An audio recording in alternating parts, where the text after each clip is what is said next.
Hansel and Gretel.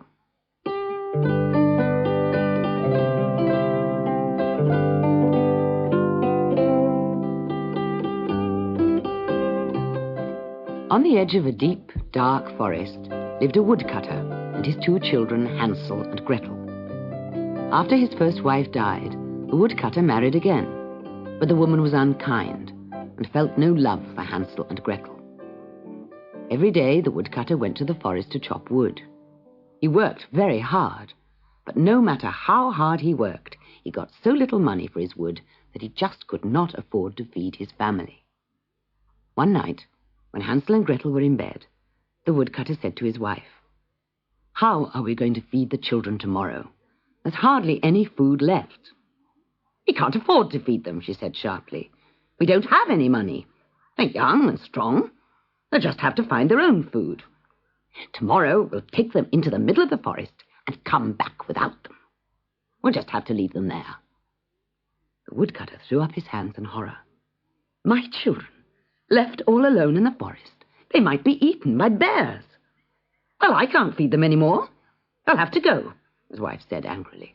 The woodcutter argued for a long time with his wife, but she was such a hard, frightening woman when she was angry that in the end he agreed to her plan.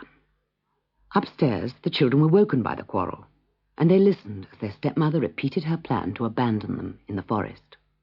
Gretel began to cry, but Hansel whispered, "Don't worry, I have a plan too."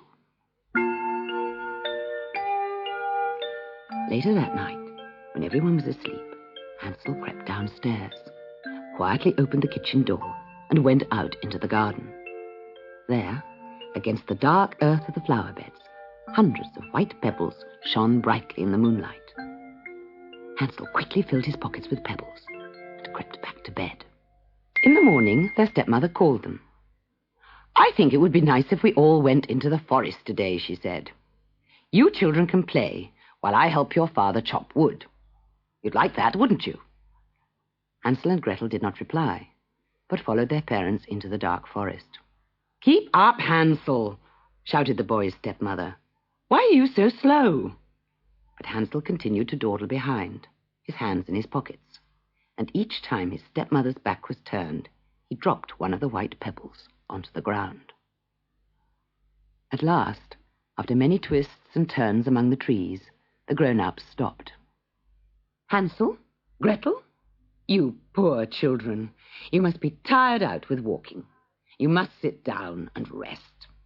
Here is some bread for your lunch. Now, wait here for us to come and fetch you." The children ate the bread, and after playing for a while, they fell asleep under the trees. When they woke up, it was nearly dark, and they were still alone. "They've left us behind," sobbed Gretel. "We'll never find our way home now. We'll both be eaten by bears." But Hansel pointed to his trail of pebbles shining in the moonlight. He took Gretel's hand, and together they followed the trail of white pebbles all the way home. When they knocked on the cottage door, their father opened the door and hugged them tight because he was so delighted that his wife's cruel trick had gone wrong. But their stepmother only glared at them angrily, packed them off to bed. "It's no good looking so pleased," she said to the woodcutter. "Tomorrow we must lose them in the forest and make sure they don't find their way home." Upstairs, the children were still awake, and they overheard their stepmother's unkind words. Hansel lay quietly in his bed until everyone was asleep, and then he crept downstairs to collect more pebbles. But the door was locked. Poor Hansel. He crept back to bed and lay awake, trying to think what to do. "Come on," called their stepmother the next morning. "Let's spend the day in the forest again. Hansel, you can carry the bread for your lunch." Just as before, Hansel dawdled behind the others, and when his parents' backs were turned, he tore little bits of bread from the loaf and dropped them. "Keep up, Hansel," shouted his stepmother. "Why are you so slow?" After a long while, they came to the middle of the forest. "Now, sit down and eat your bread while we chop wood." They were so tired from their long walk that they soon fell fast asleep. When they woke up, it was very dark, and they were all alone. This time, Gretel did not cry. "Where's the trail, Hansel?" she asked. "How did you mark the path this time?" "With breadcrumbs." But where are they? I can't see any. And although they searched and searched, they could not find any of the crumbs Hansel had dropped. The birds had eaten them all. In the heart of the dark forest, Hansel and Gretel clung to each other. Soon a hard frost formed on the forest floor. They huddled together at the foot of a tree, and the birds watched them from overhead. "We ate the boy's trail of crumbs," they sang sadly. "We didn't know what it was. The children are cold because of us." The birds dropped a quilt of leaves down onto Hansel and Gretel, sleeping under the tree, to protect them against the cold. In the morning, Hansel and Gretel wandered through the forest until they came to a grassy clearing among the trees. They stared in amazement, for there stood a wonderful house made entirely of lovely food. It had gingerbread walls and windows of sugar and a chocolate roof. It looked and smelled like Easter and Christmas rolled into one.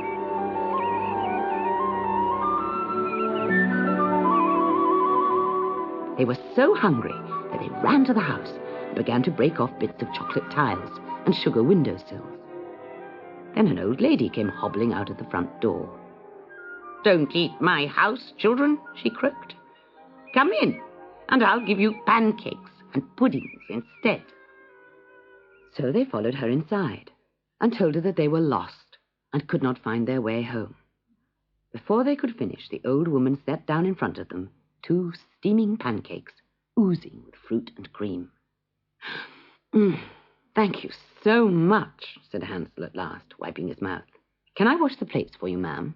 "No, no, child," said the old lady. "But if you want to help me, you can sweep out that cage in the corner of the room." It was a very large cage, big enough for Hansel to crawl inside with a brush.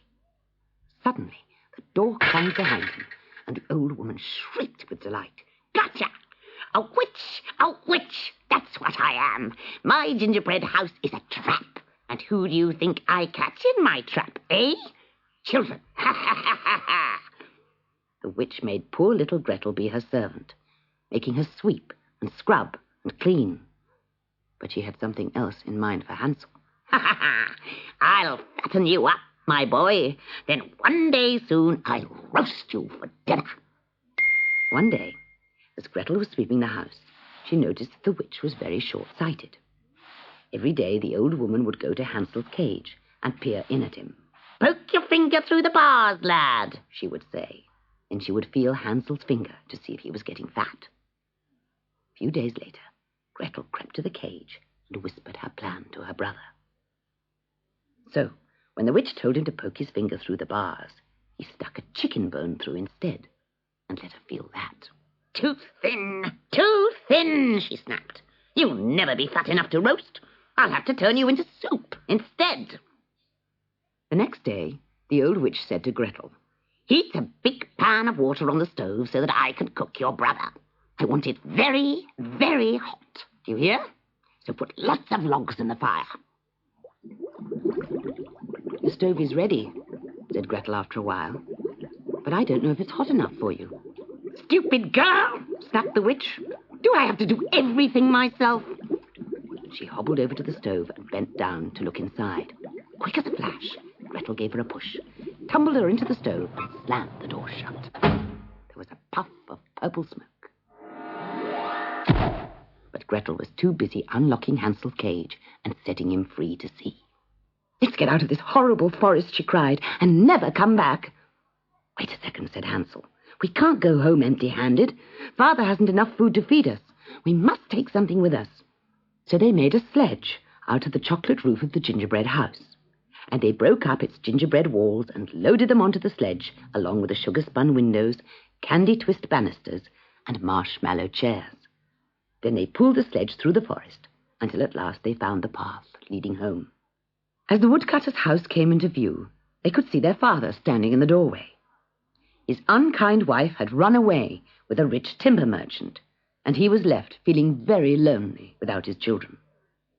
When he saw Hansel and Gretel, he was overjoyed and hugged and kissed them. They all took the chocolate sledge into the town and sold sweets to every family that lived there, and they took home so much money that none of them ever went hungry again.